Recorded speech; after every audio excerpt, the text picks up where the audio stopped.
നിങ്ങൾ ഈ വലിയ അവാർഡ് കിട്ടിയ ആളിനോട് സംസാരിക്കുന്നത് പോലെ എന്നോട് സംസാരിക്കണ്ട. പിന്നെ ഇങ്ങോട്ട് വരാൻ പറ്റിയൊരു സാഹചര്യമായിരുന്നില്ല, അതുകൊണ്ടാ. അത്രേ ഉള്ളൂ. എടാ ഹരി, എന്നെ മറന്നുപോയിടാ. എടാ, നിന്നെ മറക്കാനോ?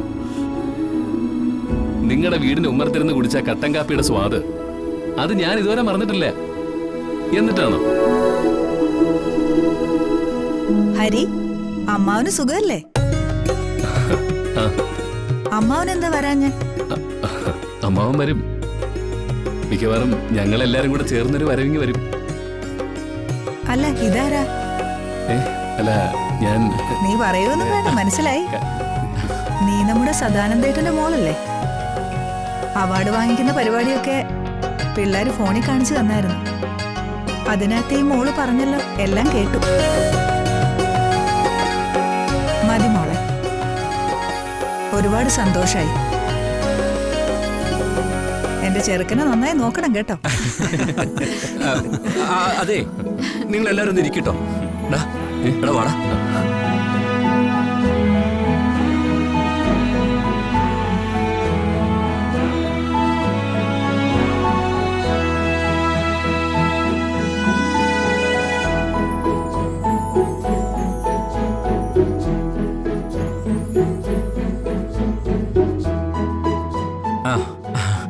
നിത്യ, കണ്ടില്ലേ എല്ലാവരുടെയും സന്തോഷം? ഇതൊക്കെ വലിച്ചെറിഞ്ഞിട്ടാണ് ഇവനോടൊന്ന് പോകേണ്ടി വന്നത്. ആ സങ്കടം ഇപ്പോഴും മനസ്സിലുണ്ട് ഹരിക്ക്. എനിക്ക് വല്ലാത്തൊരു നഷ്ടമായിരുന്നു ഇവനോടൊന്ന് പോയത്. ഞാനും വല്ലാണ്ട് ഒതുങ്ങിപ്പോയി. അല്ല, ഈ മൈക്കിലൂടെയുള്ള പ്രഖ്യാപനം മാത്രമേ ഉള്ളോ? കല്യാണമൊന്നുമില്ലേ? അത് 2 ദിവസം കഴിഞ്ഞിട്ട് വീടിനടുത്തുള്ള ഒരു അമ്പലത്തിൽ വെച്ച. അങ്ങനെയാണ് വീട്ടുകാര് പറഞ്ഞിരിക്കുന്നത്. അപ്പോ കല്യാണമുണ്ട്, അത് മതി. നിങ്ങൾ തമ്മിലേ നല്ല ജോഡിയാ. ഒന്നും കൊന്നേ ജോയ്.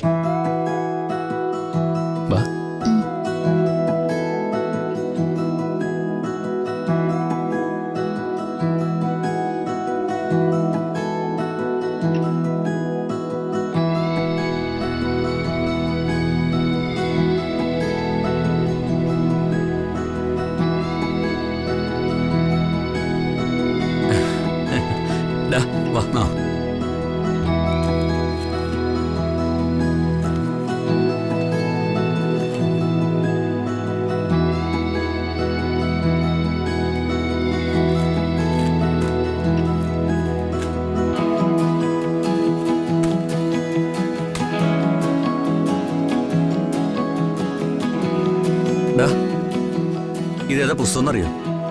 നിന്റെ പുസ്തകം, മധുര നൊമ്പരക്കാറ്റ്. ഇതാണ് ഇപ്പോ നമ്മുടെ വായനശാലയിലെ 1ാമത്തെ പുസ്തകം. വേണോ? ദേ വരുന്നു. നിത്യ, ഇപ്പൊ വടാ.